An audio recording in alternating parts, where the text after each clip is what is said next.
और पाकिस्तान टीम कहने को मैच जीत की यूएई के खिलाफ, ओमान के खिलाफ पहले राउंड में 2 मैच जीती, 1 मैच हारी, मगर एसोसिएट टीमों के खिलाफ जीत मिली है और एक बड़ी टीम के खिलाफ पाकिस्तान को हार हुई है। पाकिस्तान अगले स्टेज में चला गया जहां पर मुकाबला कल डिसाइड हो जाएगा किन किन के साथ है, बट भारत के साथ तो है, ये बात तय है।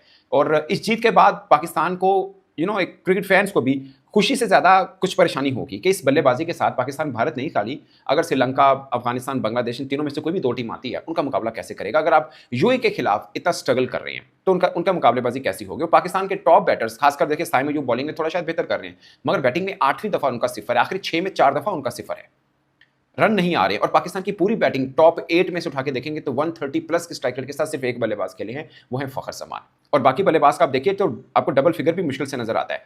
5 किए हैं सफदर फरहान ने, साइम ने 0 किया है, सलमान अली आगा 20 हैं, हसन नवाज 3 है, खुशदिल 4 हैं, 18 हारिस है, नवाज 4 है, कहने को हम 8 तक बल्लेबाजी है।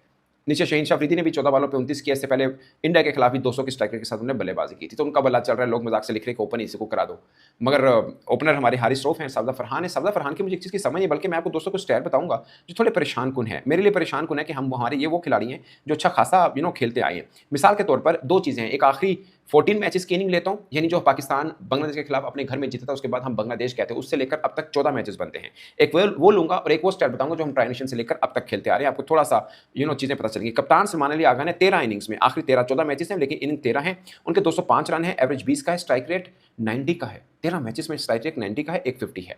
वो भी शायद यूएई या अफगानिस्तान में भी। बट ये परेशान कुन बात है कि स्ट्राइक रेट उनका 90 का है, लेस देन 100। मैं खुद मैं I am not against him, मुझे लगता है कि he is very good player, but हमने जिनकी जगह पे इनको लेके आए हैं उनका 129, 129, 127 हम उनका मानते रहे हैं और इनका 90 है। बट अगेन आई बिलीव कि अच्छा प्लेयर है। आई डोंट नो कि किस शेल में चले गए हैं, कहीं पे प्रेशर फील कर रहे हैं, क्या रन नहीं आ रहे हैं। Mohammad Haris wicket keeper batsman, 14 matches खेले हैं, 141 रन है, एवरेज 10 की, स्ट्राइक रेट 110 का है, 110 का। अब स्ट्राइक रेट देखिएगा, जो हमारा सबसे बड़ा मुद्दा था, 1-2 मैच, इंडिया वाले मैच की बात नहीं कर रहा हूँ, उससे पहले वाले मैच से मैं शुरू कर रहा हूँ। सफदर फरहान आखिरी 8 इनिंग में, अब ये शुरू हो गया ट्राइनेशन वाला मामला, 137 रन हैं, एवरेज 17 की, स्ट्राइक रेट 107 का है। ये टॉप ऑर्डर बैट्समैन चल रहे हैं। साइम अयूब भी टॉप ऑर्डर, आप सुनिए, आखिरी 8 मैचेस में 111 रन है, 13 की एवरेज है, स्ट्राइक रेट 126 का है।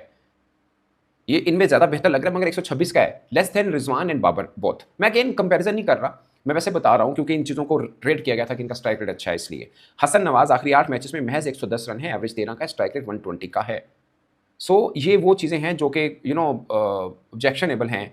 स्ट्राइक रेट को लेके हमेशा हम मानते रहे कि यार ये क्या बात हुई है। और पाकिस्तान के खिलाफ जुनैद ने जो 18 रन देकर 4 विकेट ली हैं, वो एसोसिएट टीमों में से पाकिस्तान के खिलाफ सबसे बेस्ट है। और मुझे नहीं लगता कि वो बहुत ठीक है, यूई प्रोस्पेक्ट में एक अच्छा बॉलर है, बट उस लेवल का नहीं है। हमारे खिलाफ 4 विकेट्स ले रहा है, और मैं शुक्र है हैदर अली ने अच्छी बॉलिंग भी ज़्यादा नहीं की, अच्छे रन उनको भी नहीं हुए, मगर वो विकेट्स लेते हैं, वो भी उनको विकेट भी नहीं मिली है। सो ये एक है। बाकी साइम अयूब पाकिस्तान में दूसरे नंबर पर आ चुके हैं आफ्टर उमर अकमल के 10 डक हैं, साइम अयूब के 8 हैं, कहने को शायद अफरीदी के भी 8 हैं, मगर अफरीदी ने मैचेस बहुत खेल रखे हुए हैं और आखिरी 6 इनिंग्स में साइम अयूब के 4-0 हैं।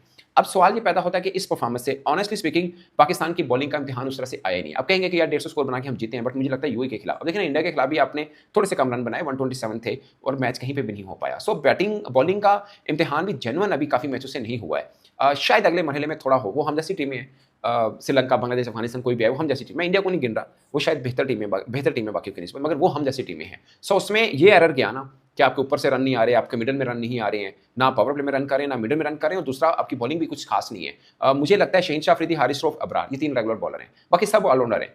कहने को साइम आपका साथ दे रहे हैं, मगर अगेन जब बड़ी टीम के खिलाफ देंगे और आप आपको बचाएंगे, वैसे तो इंडिया के खिलाफ उन्होंने विकेट्स ली हैं, मगर कहीं पे भी वो नहीं था कि थ्रेट टाइप सीन लगे, और जो वो अगरचे एक उन्होंने शुभमन गिल को बड़ा अच्छी तरीके से आउट किया, बट आप उन पर रख के मैच नहीं खेलेंगे। आपके 3 बॉलर हैं जिनके ऊपर रख के आप मैच खेल रहे हैं, और मुझे लगता है कि ये वर्स्ट पार्ट है पाकिस्तान का। शायद बैटिंग कोलैप्स हो रही है, मगर जहां जरूरत पड़ेगी बॉलिंग पे, मुझे डर ये लग रहा है खुदा ना खास्ता वो भी कहीं कोलैप्स ना हो जाए।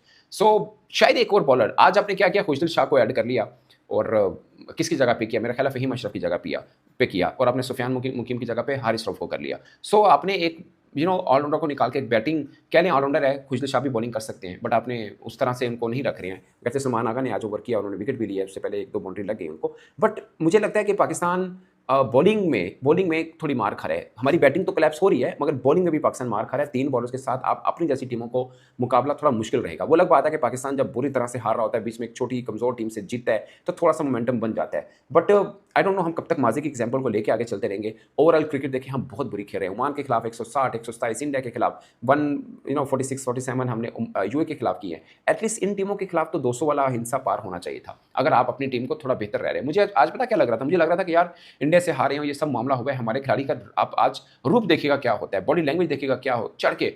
बट ट्रस्ट मी, मुझे और फीकी लगी इंडिया वाले मैच में जो लगा, उससे भी ज़्यादा फीका लगा। रंग उड़े चेहरे के, पैनिक सिचुएशन, एक दूसरे के साथ लगता है कोई, मतलब मैं नहीं कह रहा कोई झगड़ा है, बट ऐसा लगता है कोई एक दूसरे को साथ नहीं दे पा रहा है, उठा नहीं रहा। क्यों? कौन उठाए? सभी गिरे हुए हैं। विद ड्यू रिस्पेक्ट, उठ नहीं पा रहे हैं। एक फखर जमान ने थोड़ी बेहतर इनिंग खेली है, वो भी 138 वगैरह की स्ट्राइक रेट के साथ 36 बॉलों में 6 ओवर में 50 किया, दो चौके 3 छक्के हैं, ठीक है, मगर वो नहीं बन पा रहा। मुझे लगता है हारिस रऊफ का एडिशन पाकिस्तान की पेस अटैक को थोड़ा बेहतर करेगा, स्पेशली जब इंडिया या श्रीलंका जिसके साथ भी आपका मैच पड़ता है उसके साथ आप आते हैं। बट एक बॉलर फिर कम है। आप 3 बॉलर के साथ, लाइक आप अबरार हैं, अबरार ने गर्चे अच्छी बॉलिंग की इंडिया के खिलाफ, बट 3 बॉलर की ट्रैका के साथ आप मैच को डिफेंसिव अप्रोच के साथ जा रहे हैं। मुझे लगता है एक चौथा रेगुलर बॉलर ऐड होना चाहिए, फिर बाकी 5वें बॉलर का किरदार जो है वो आप उनके साथ कर लें। कहने को आप इंडिया का देखिए अब तक का सबसे अच्छा सेट वो लगता है पांड्या है, मगर उनके पास 3 ऑलराउंडर हैं, पांड्या, शिवम दुबे और अक्षर पटेल। उन 3 से वो 2 का काम ले रहे हैं ना, बाकी 3 उनके पास रेगुलर बॉलर हैं, जिसमें बुमराह बॉल करते हैं, साथ में कुलदीप यादव हैं और वरुण चक्रवर्ती हैं। सो उनको इस चीज़ का एडवांटेज मिल जाता है जो हमें नहीं मिलता है। तो मुझे लगता है कि आपने बाकी टीमों का भी देख लें, जब दूसरे ग्रुप की टीमें हमारे साथ लड़ेंगी, लाइक श्रीलंका और बाकी जो भी हमारे साथ आएंगी, हमें थोड़ा सा हमें ये कमी फील होगी कि हम बैटिंग में कोलैप्स कर रहे हैं और बैटिंग कम रन बनाती है, तो बॉलिंग ऑलरेडी हमारी वीक हुई है। 3 बॉलर के साथ जा रहे हैं, शायद ये कंपनसेट ना कर पाए। मुझे लगता है कि एक बॉलर और ऐड होना चाहिए और बैटिंग में से ऊपर से किसी को रिस्पॉन्सिबिलिटी लेनी है। और अनफॉर्चुनेट है कि आपकी बैटिंग जब रन नहीं करी तो आपके पास पीछे बेंच पर भी कोई बैट्समैन नहीं पड़ा हुआ। लाइक टॉप ऑर्डर हमारी नाकाम हो रही, कोई नहीं पड़ा। पीछे सैन तलत है, वो भी मिडिल ऑर्डर या आप उनको लोअर मिड ऑर्डर में खिलाते हैं। सो पाकिस्तान के लिए मुश्किल जरूर है, बट इनमें से शायद सलमान आगा और फखर जमान को हिम्मत पकड़नी है और टीम का मोमेंटम, बॉडी लैंग्वेज चेंज करनी है। आज बॉलिंग से हारिस रऊफ के आने से थोड़ा सा वो लगा है, बट यूएई के खिलाफ करके हम इसको एग्जाम्पलरी नहीं बना सकते कि आगे भी हमारा इसी तरह सीन चलेगा। मुझे लगता है कि बैटिंग और बॉलिंग दोनों के शोबों में मिलाकर आपको अपनी इंटेंट लेके आनी पड़ी। मैं इंटेंट चौके छक्कों वाले नहीं कह रहा, बट आपकी बॉडी लैंग्वेज से पता लगे कि आप किसी को आज मारने आए हैं, मतलब मैच हराने आए हैं। कुछ चढ़ के खेले, कुछ चेहरों पर ऐसे लगा फीकापन है सबके, सब पाकिस्तानी क्रिकेटर्स पे, किसी पे एक पे नहीं है कि यार जिस पे हो आज इनके चेहरों पर लाली लगी है, इन पे गुस्सा है, दिख रहा है कि आज कुछ बड़ा करने। आई होप आगे इंडिया के खिलाफ संडे को ही मैच है, वो मैच पाकिस्तान को काफ़ी चेंज कर सकता है। अगर हम जीतते हैं तो बड़ी पोजीशन पाकिस्तान की चेंज करेगा और इस जीत का सब इंतजार करें। मगर डर यही है कि जिस तरह की हमारी बैटिंग और जिस तरह की बॉलिंग भी इवन के जो कॉम्बिनेशन है, शायद ये टास्क भी मुश्किल लग रहा है। इस पर दोस्तों अपनी राय कमेंट के सूत्र में जरूर आएगा। मेरी तरफ से इतना ही, इजाज़त दीजिए, अल्लाह हाफिज़।